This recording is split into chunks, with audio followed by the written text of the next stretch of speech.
Hello, friends, how are you? Welcome to our YouTube channel Dhyan Commerce, the key of success. Please like, subscribe, share, and press bell icon for notifications. Thank you.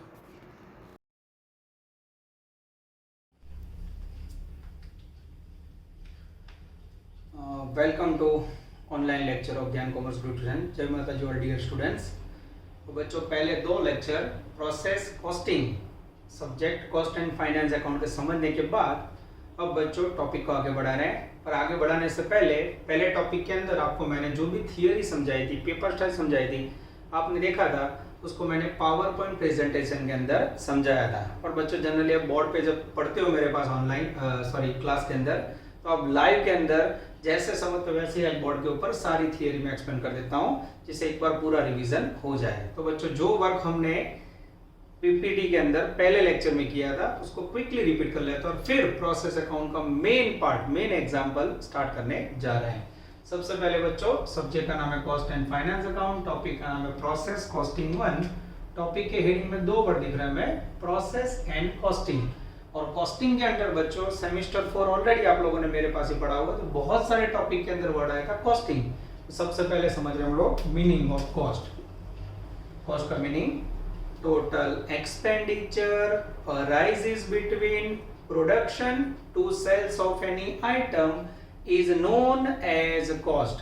कोई भी item का production start करो बच्चों, वहां से item cell करो, उसके बीच में जो एक्सपेंडिचर अराइज होते हैं उसे कहा जाता है कॉस्ट। जिसके लिए बच्चों हमने एग्जांपल भी लिया था, जैसे प्रोडक्शन स्टार्ट करो वहां से आइटम सेल करो बच्चों, ये जो बीच में खर्चा होता है उसे कहा जाता है टोटल कॉस्ट। अब आपके माइंड में क्वेश्चन ये होगा कि इसके अंदर कौन कौन से खर्चे आएंगे। तो टोटल कॉस्ट के अंदर बच्चों मेनली कॉस्ट के तीन प्रकार है, जिसे कहा जाता है एलिमेंट ऑफ कॉस्ट। पहला खर्च जो आपने एसवाई सेम 3 में पढ़ा था, पहला टॉपिक मटेरियल, सेकंड खर्चा लेबर और थर्ड खर्चा ओवरहेड्स। ऑलरेडी सेमेस्टर 3-4 में सारे टॉपिक के अंदर ये डिस्क्रिप्शन एलोकेशन मैंने समझा, फिर भी एक बार देख लेते हैं। अब आपके माइंड में होगा सर कैसे टोटल कॉस्ट के अंदर तीन खर्च आते हैं। हमने एग्जांपल लिया होगा बाइक का या पेन का। अब यहाँ लेते हैं हम पेन। सपोज आपको पेन मैन्युफैक्चरिंग करनी हो, हमारी फेवरेट पेन है बच्चों गोगो पेन। सपोज पेन का प्रोडक्शन करना हो तो सबसे पहला खर्चा करोगे मटेरियल, बाजार में से लेके आओगे प्लास्टिक, लेके आओगे इंक और लेके आओगे पॉइंट। अब प्लास्टिक, इंक और पॉइंट लाने के बाद बच्चों सबसे पहले आपका प्रोडक्शन स्टार्ट होगा मटेरियल से। अब बच्चों मेरे पास प्लास्टिक, इंक और पॉइंट आ गया, फिर मुझे पेन का शेप देने के लिए, उसको डिजाइन करने के लिए डिजाइनर चाहिए, इंजीनियर चाहिए, वर्कर्स चाहिए, जिनको बच्चों मैं अकाउंटेंसी की भाषा में लेबर और नॉर्मल भाषा में पेड करूंगा सैलरी।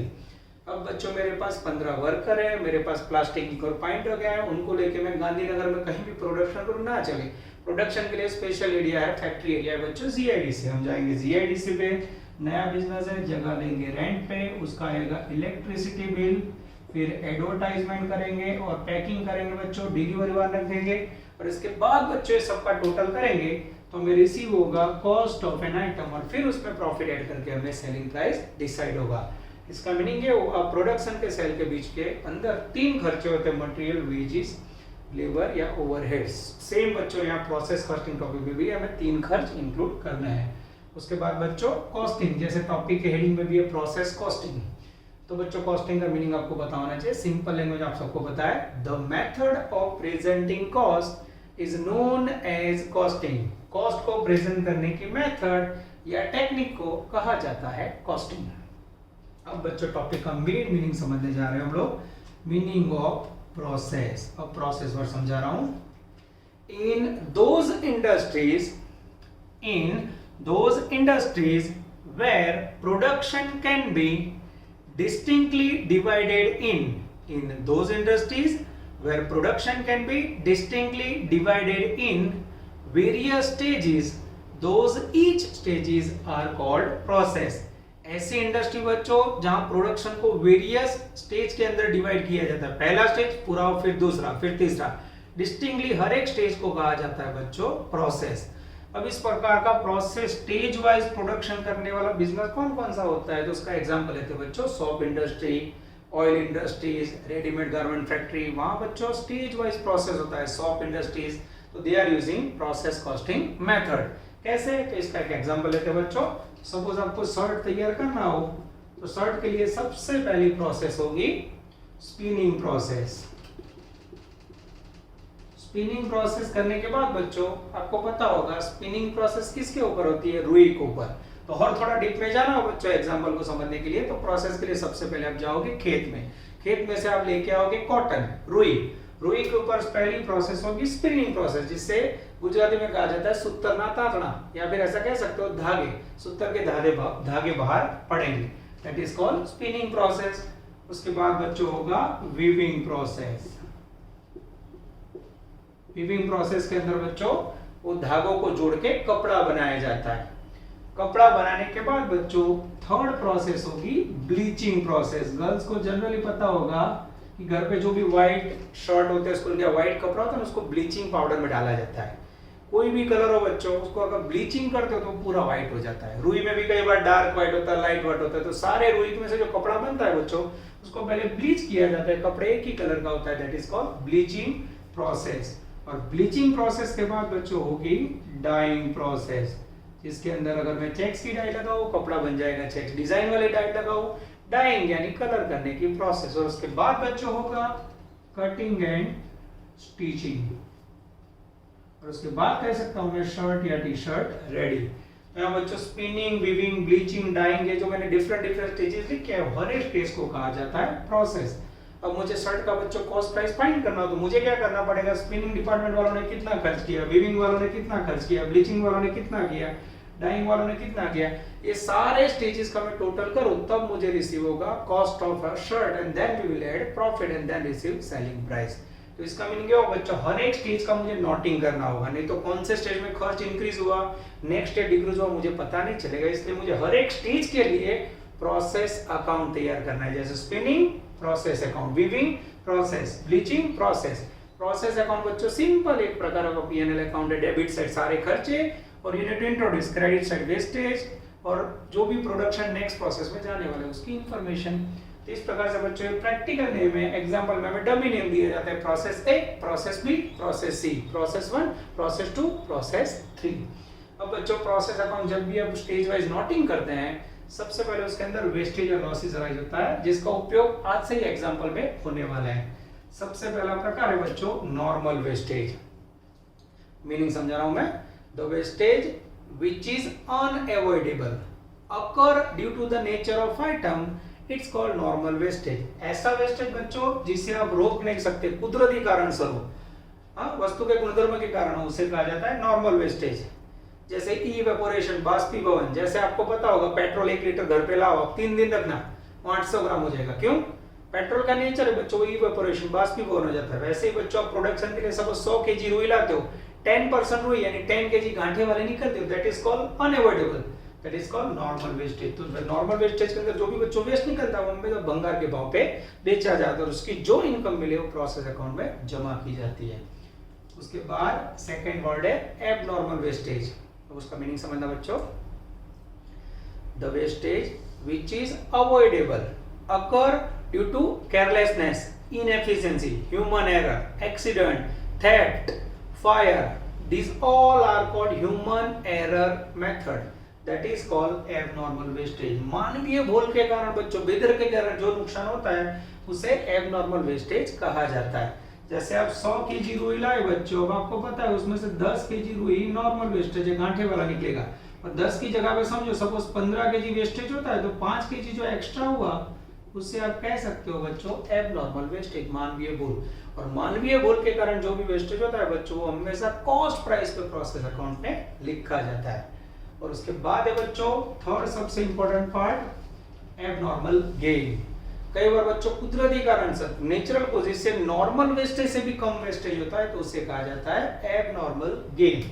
जैसे ये एग्जांपल कंटिन्यू करते हैं। अब 100 केजी गुड्स है, उसमें आपने नॉर्मल वेस्टेज एज्यूम किया हुआ है 10% यानी 10 केजी, पर कुदरती कारण ऐसा हुआ बच्चों 10 केजी की जगह मात्र 5 केजी वेस्टेज निकला, रुई का पूरा बंडल अच्छा निकला, तो आपको यहाँ 10 केजी की जगह 5 केजी निकला, तो जो 5 केजी फायदा हुआ बच्चों उसे कहा जाता है abnormal gain, and it is also treated as a cost price in process account. तो बच्चों आपको करना क्या है, सिंपल ये पूरे टॉपिक का फंडा है बच्चों। Each process you have to prepare process account. Debit side 3 खर्चे, मटेरियल, वेजेस, फैक्ट्री ओवरहेड, और जमा साइड पे वेस्टेज, नॉर्मल, एबनॉर्मल एंड जो नेक्स्ट प्रोसेस में गुड्स ट्रांसफर होंगे। इतना नोटिंग करके आपको process account, abnormal wastage account और गेन अकाउंट प्रिपेयर करने हैं। और 14 मार्क टोटल ये टॉपिक का प्रैक्टिकल लंबे सम का वैल्यू है, 4 मार्क एमसीक्यू यानी 18 मार्क आपको टॉपिक में से मिलेंगे। अब बच्चों आज एग्जांपल में वेस्टेज और गेन की एंट्री हम करने जा रहे हैं। This is called total revision of first 2 lectures.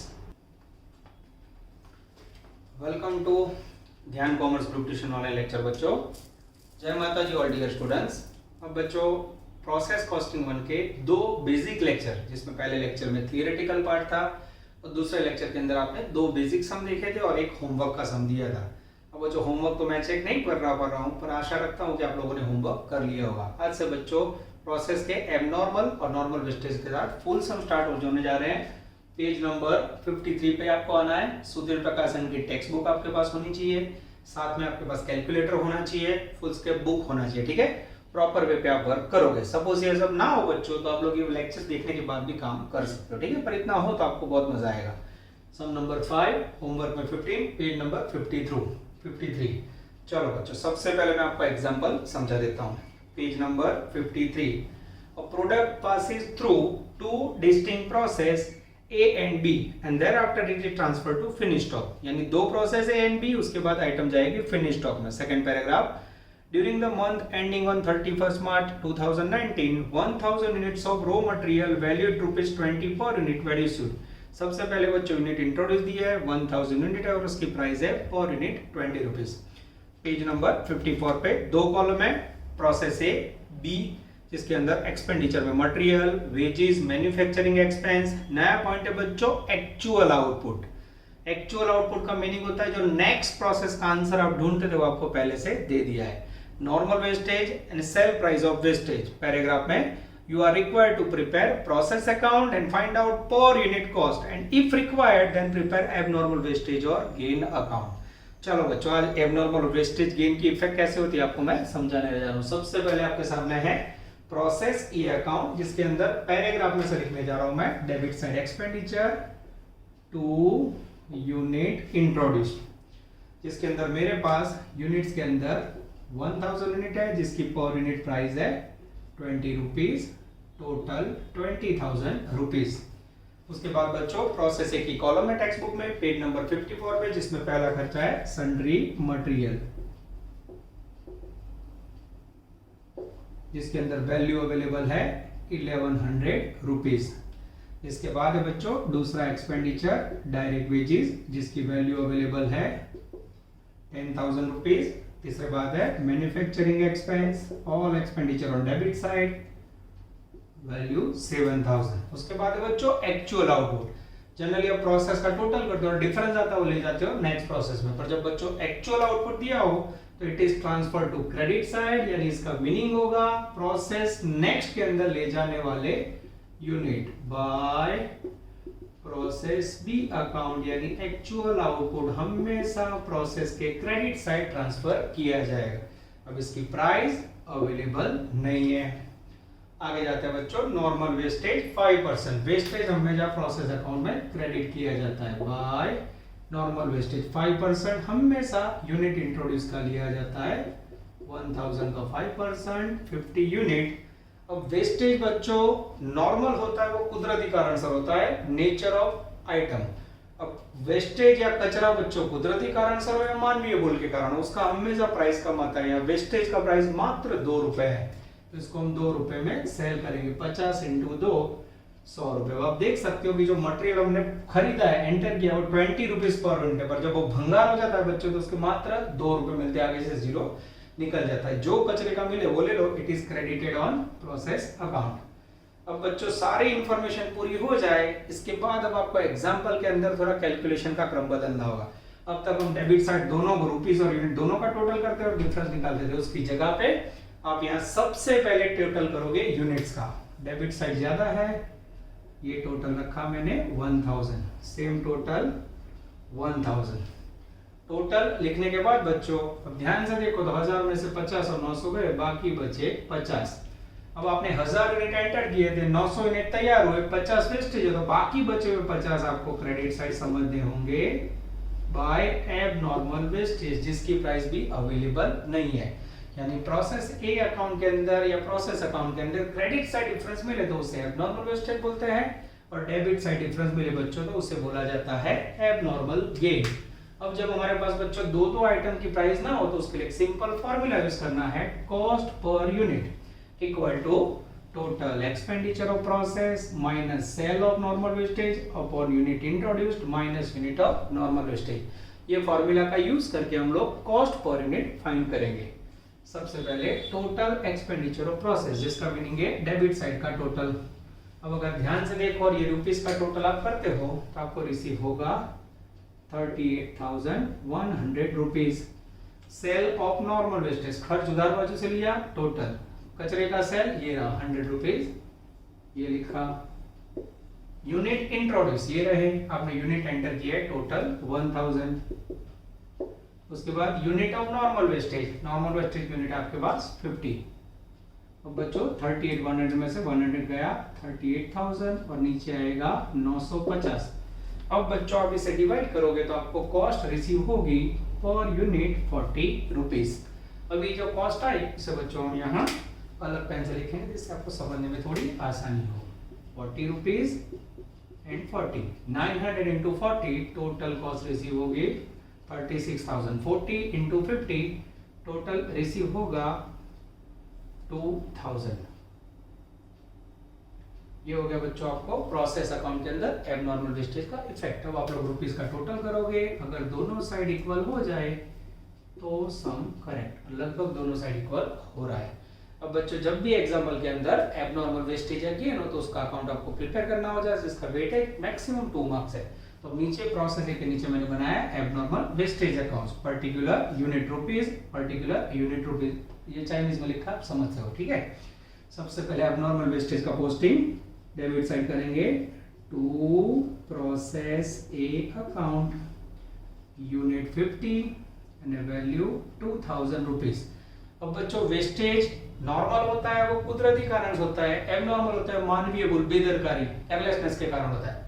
अब बच्चों लॉस तो लॉस ही होता है, मानवीय करे कि कुदरत करे, यानी कचरा कचरा होता है। तो हमेशा रखना है नॉर्मल वेस्टेज हो या एबनॉर्मल हो, दोनों की प्राइस हमेशा कचरे की प्राइस होगी। तो यार नॉर्मल वेस्टेज की जो प्राइस है वही प्राइस पे उसे आपको अपने आप सेल कर देना है, कारण वो वेस्टेज रुका है। बाय कैश ब्रैकेट में सेल्स प्राइस, यूनिट यहां से लेंगे 50 और प्राइस नॉर्मल वेस्टेज के लिखेंगे 2 रुपए, 2 इंटू 50 टोटल 100 रुपए। अब आपके माइंड में क्वेश्चन होगा सर 2000 रुपए का गुड्स है, यूनिट कॉस्ट है, आपने 100 रुपए में बेचा तो बहुत नुकसान हुआ भाई, कचरा है क्या करें, नुकसान के भाव पे बेचना पड़ेगा। डेबिट साइड का टोटल ज्यादा है, यहाँ रखा 50, 2000, यहाँ रखा 50 एंड 2000। अब बच्चों डिफरेंस निकाला जाए तो यहाँ 1900 रुपए आएगा, 1900, that is called loss selling of abnormal wastage, जो ट्रांसफर होगा पीएनएल अकाउंट के अंदर। ये हुआ बच्चों आपका गुजरात यूनिवर्सिटी में आने वाला टॉप क्वालिटी क्वेश्चन, जिसमें प्रोसेस है अकाउंट है और नॉर्मल वेस्टेज अकाउंट है। टोटल 14 मार्क्स है, जिसमें इतना काम करने से आपको 7 मार्क्स रिसीव होंगे। अब बच्चों सब में आगे जाएंगे प्रोसेस बी अकाउंट के अंदर। Now we are taking process B account and another abnormal gain या वेस्टेज अकाउंट। अब बच्चों प्रोसेस बी ए के अंदर जो क्रेडिट साइड आपको यूनिट्स और रुपीस पे मिले थे वो आपको डेबिट साइड ट्रांसफर कर रहा हूं। जब क्लास में होते तो आपके पास पूरा बोर्ड होता है जिसके अंदर से आप वैल्यू ट्रांसफर कर दो, पर यहाँ आपने अभी देखा प्रोसेस ए के अंदर क्रेडिट साइड जो वैल्यू थी मैं लिखने जा रहा हूं टू प्रोसेस ए अकाउंट, जिसमें यूनिट 900 थे और वैल्यू आई थिंक 36,000 अवेलेबल थी। अब बच्चों प्रोसेस बी की कॉलम देखेंगे जिसके अंदर एक्सपेंडिचर पहला है डायरेक्ट या सन्ड्री रॉ मटेरियल, ये लिखा मैंने सन्ड्री रॉ मटेरियल जिसकी वैल्यू है 2650। उसके बाद है डायरेक्ट वेजेस जिसकी वैल्यू अवेलेबल है 11,000। उसके बाद है मैन्युफैक्चरिंग एक्सपेंस जिसकी वैल्यू अवेलेबल है 7500। उसके बाद है बच्चों एक्चुअल आउटपुट जो ये एग्जांपल से स्टार्ट हुआ है, एक्चुअल आउटपुट का मीनिंग होता है जो यूनिट नेक्स्ट प्रोसेस में ट्रांसफर होंगे, it is written down on credit side of process. अब ये 830 यूनिट है बच्चों, बी के बाद और कोई प्रोसेस नहीं है तो ये ट्रांसफर होंगे बाय फिनिश स्टॉक अकाउंट, जिसकी प्राइस हमारे पास अवेलेबल नहीं है, क्वेश्चन मार्क। आगे जाते हैं, normal wastage 10% of input. Normal wastage process में क्रेडिट साइड, इनपुट है 900 यूनिट, 900 का 10% निकाले तो में रिसीव होगा 90 और इसकी प्राइस है 5 रुपए। 5 इंटू 90 450, ठीक है। अब बच्चों इंफॉर्मेशन पूरी हुई, सेम रूल्स। अब हमें सबसे पहले टोटल करना होगा यूनिट्स का। अब यहाँ ध्यान से देखें, ओह 900 यूनिट आपने एंटर किया बच्चों, और इस तरफ देखो तो 920 तैयार हुए, तो हमें लग रहा है कि ज्यादा यूनिट्स प्रिपेयर हुए तो हमें रिसीव होगा एबनॉर्मल गेन। क्रेडिट साइड का टोटल 920, ये रखा डेबिट साइड, डिफरेंस हमें अराइज होगा 20 यूनिट, जिसे हम कहेंगे टू एबनॉर्मल गेन 20, ठीक है। अब बच्चों ना मेरे पास एबनॉर्मल गेन की प्राइस है ना फिनिश स्टॉक की, दोनों की प्राइस ढूंढनी हो तो हमें बच्चों फॉर्मूला यूज करना है जो हमने आगे किया था, cost per unit equal to total expenditure of process, यानी डेबिट साइड का टोटल। अब बच्चों ये जो एक्सपेंडिचर उसका अगर टोटल आप कैंसिल से करते हो तो आई थिंक 57,150 रिसीव होगा, लेस सेल ऑफ वेस्टेज, कचरे का सेल 450, नीचे यूनिट इंट्रोड्यूस, ये रहे debit side 900, minus unit of normal wastage ये रहे 90। अब बच्चों इसको डिवाइड करोगे आप डिवीजन करके तो आपको रिसीव होगा 70 रुपीज पर यूनिट कॉस्ट। अब ये जो 70 रुपीज आया बच्चों, इसको यहाँ टपका दो, ये लिखा। अब जैसे आप इसको 70 से मल्टीप्लाई करोगे, 70 इंटू 20 हमें रिसीव होगा 1400, और 830 को 70 से मल्टीप्लाई करोगे तो लगभग रिसीव होगा 58,100। अब बच्चों अगर प्रोसेस अकाउंट दोनों साइड इक्वल हो जाए तो सम करें, इस साइड का टोटल करें तो 58,450, आई थिंक 550, यस, इस तरफ करें तो भी 58,550, यानी दोनों तरफ इक्वल हो जाता है। अब सेम बच्चों जैसे हमने अपना वेस्टेज अकाउंट बनाया था, गेन की एंट्री प्रोसेस में डेबिट साइड है तो उसे हम ट्रांसफर करेंगे क्रेडिट साइड, यानी ये एग्जांपल के अंदर मेन टारगेट था बच्चों एबनॉर्मल वेस्टेज और गेन। अब इसका पोस्टिंग हम लोग गेन अकाउंट में क्रेडिट, सेम आपको एबनॉर्मल वेस्टेज की तरह करना है, ये पोस्टिंग की है बाय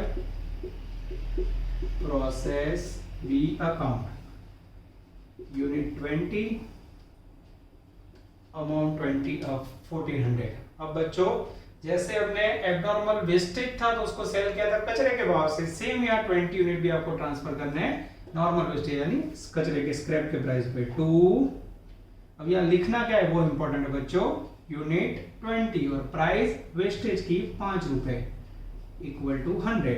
अब बच्चों आपको वर्ड ऐसा लिखना है, to shortfall in sale of normal wastage, या याद ना रहे तो कैश अकाउंट लिख सकते हो।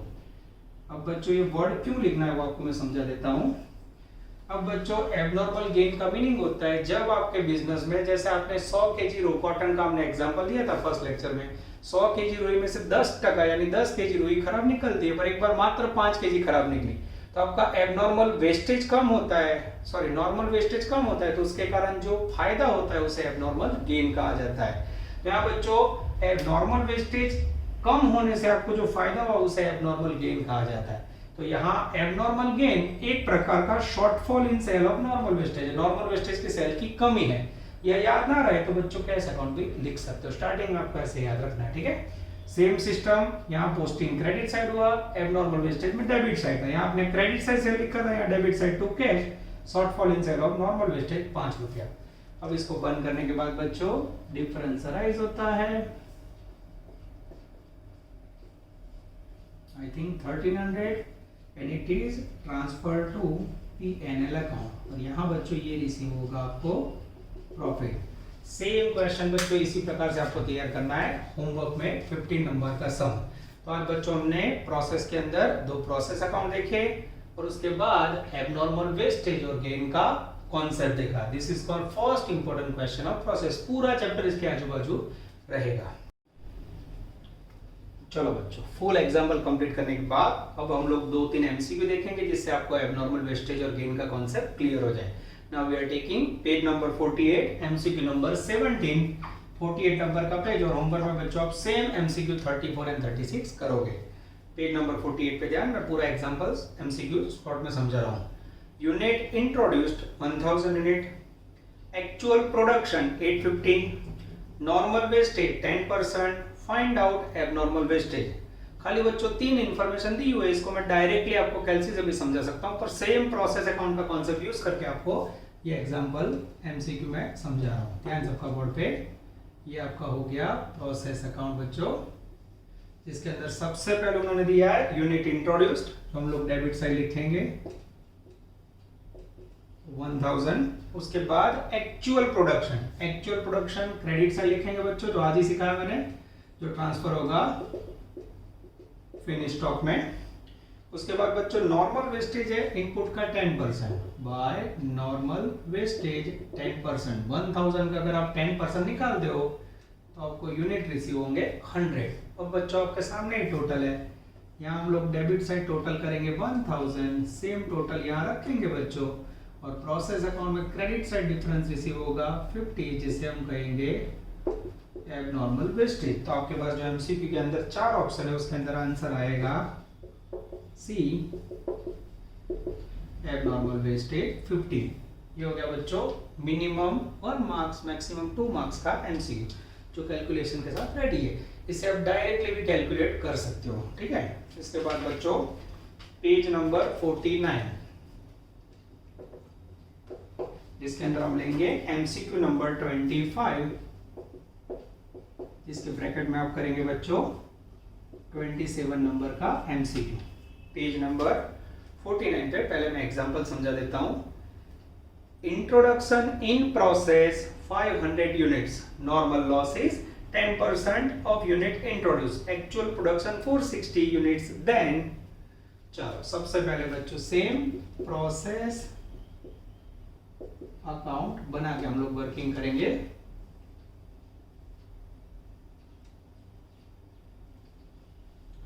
सबसे पहले इंफॉर्मेशन है unit introduced exactly 500, debit side लिखेंगे। उसके बाद बच्चों नॉर्मल लॉस या नॉर्मल वेस्टेज है, जो क्रेडिट साइड लिखेंगे 10%, जो हमेशा यूनिट इंट्रोड्यूस का होगा 50। और उसके बाद बच्चों एक्चुअल प्रोडक्शन, जिसे हम क्रेडिट साइड फिनिश स्टॉक में ट्रांसफर करेंगे 460। ओके, अब सारे इंफॉर्मेशन पूरी हुई। क्रेडिट साइड का हम टोटल करेंगे 510, यहां रखेंगे 510, और बच्चों डिफरेंस में आपको रियलाइज होगा 10, जिसे हम ले जाएंगे टू एबनॉर्मल गेन। और बच्चों आंसर के अंदर आप ध्यान से देखो तो इसके अंदर ऑप्शन आएगा ए, जिसके अंदर 10 यूनिट्स है।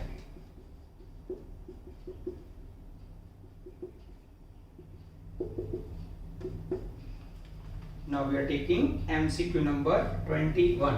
अब एक और MCQ देख रहे हैं बच्चों, सेम MCQ में होमवर्क में दे रहा हूँ और आशा रखते हैं कि आप लोग अच्छी तरह काम करोगे। Page number 49। जितना बच्चों आप लोग टेक्स्ट बुक अपने पास रखोगे उतना मजा आएगा। टेक्स्ट बुक ना हो बच्चों तो मैं वीडियो गैलरी वाला जो आपका ध्यान कॉमर्स का एप्लीकेशन है उसमें कहीं ना कहीं नोट्स के अंदर या असाइनमेंट में लिंक डाल दूंगा, ठीक है, आप लोग देख लेना। पर टेक्स्ट बुक हो तो ज्यादा मजा आएगा, ठीक है। In process 2000 units introduced, MCQ 21, normal loss is 5%, then units of normal loss will be। अब बच्चों यहाँ यूनिट इंट्रोड्यूस है हमारे पास 2000 और नॉर्मल लॉस बोला गया इसका 5%, 5% लोगे तो लगभग 100 नॉर्मल लॉस या वेस्टेज आएगा। आंसर आएगा आपका ए, नॉर्मल वेस्टेज 100। ये बच्चों आपको 3 एक्स्ट्रा ऑर्डिनरी एमसीक्यू। अब बच्चों आगे लेक्चर्स के अंदर हम एक्स्ट्रा ऑर्डिनरी क्वेश्चन मार्क वाले सम्स देखेंगे, जिसमें कुछ ना कुछ मिसिंग होगा जो रिवर्स जाके हमें फाइंड करना होगा। ओके, थैंक यू, जय माता जी। Please like, subscribe, share and press bell icon for notifications.